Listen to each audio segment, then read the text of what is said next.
mayroong prophecy under Under prophecy. mayroong prophetic writing si Pablo under the mysteries. Katulad ng rapture is prophecy. Bima of Christ, injection seat of Christ, prophecy. Pero under dito. Saan makikita sa all-time passage? So may Yung, Yun. Mystery na prophecy. pag sinasabing under the dito lang sa loob na ito, mayroon prophetic writing si Pablo.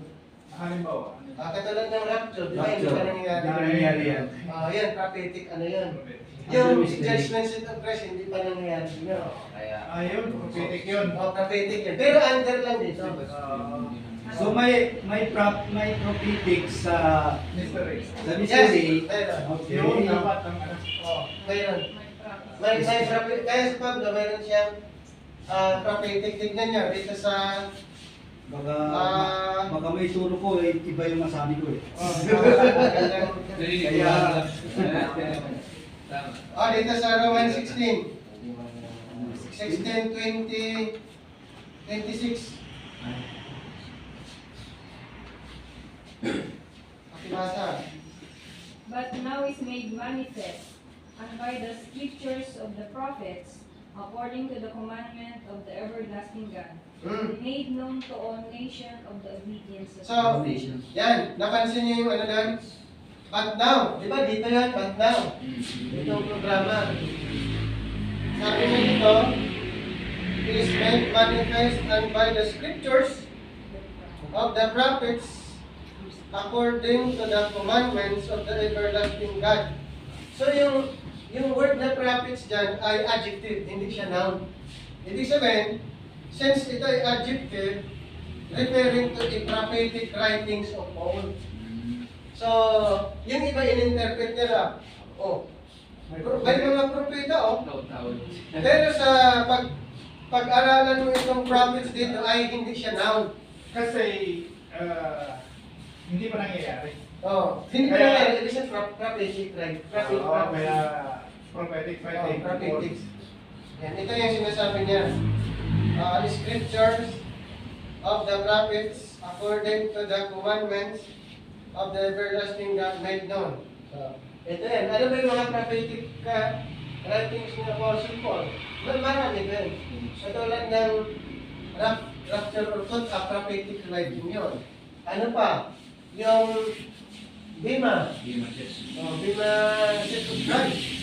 Rewarding, prophetic ano yun. Yung crown of righteousness, prophetic yun. Yung inheritance, heavenly inheritance. So meron ba yung mga prophetic, pero under sa programa dito. Under mystery citizens.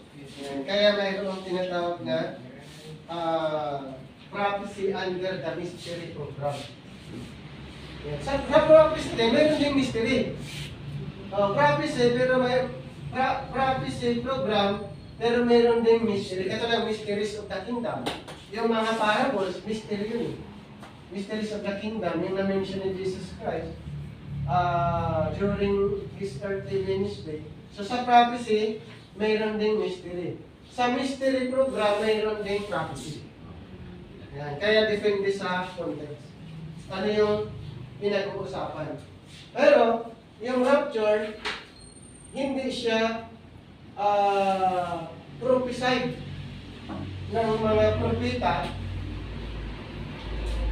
Pero, sa time ni Apostle Paul, nung binanggit niya yan, ay prophetic. Pero, under the dispensation of Christ.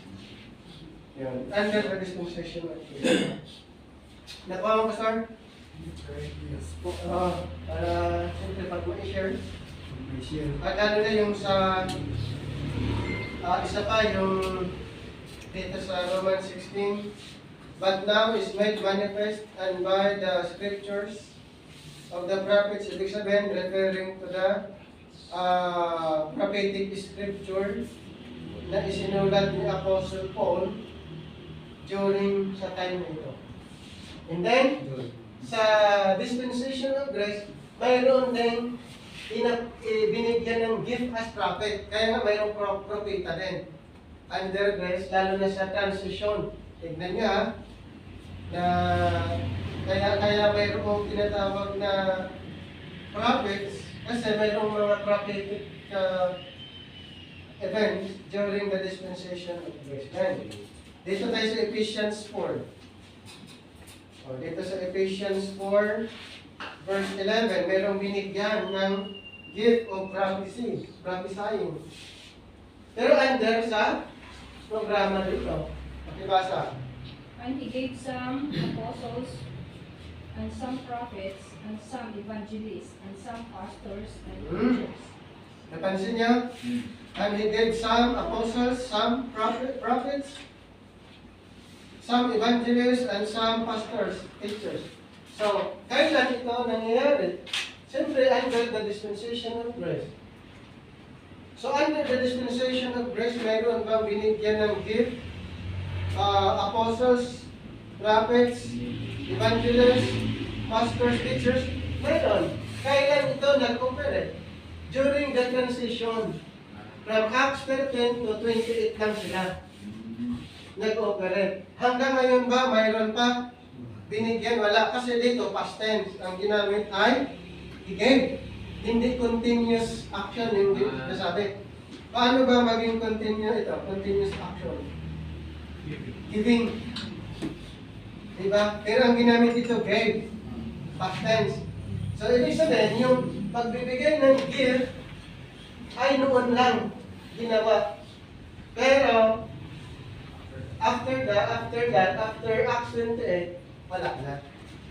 Kaya itong binigyan ng gift of prophecy, mayroon ito that time during the transitional period. Pero nung na-complete na ang revelation ng Panginoon, wala na. Complete na ang Bible, wala nang binigyan ng gift. So, of may prophecy. claim. So yung binigyan ng gift na maging propeta, hindi po si Apostol Paul. Si Apostle Paul Si Kristo ay mismo. siyempre sa kanya in-refer. Sa Lahat. Biblia. So yung mga ibang binigyan ay mga believers na sila under kay Apostle Paul. So mayroon din. Kaya si Pablo may kasama na siya na magturo, mangaral, dahil itong mga to, na mga believers during the time of Apostle Paul ay binigyan din sila ng gift. Apostles, prophesying, teaching, pastoring, evangelism, or evangelist.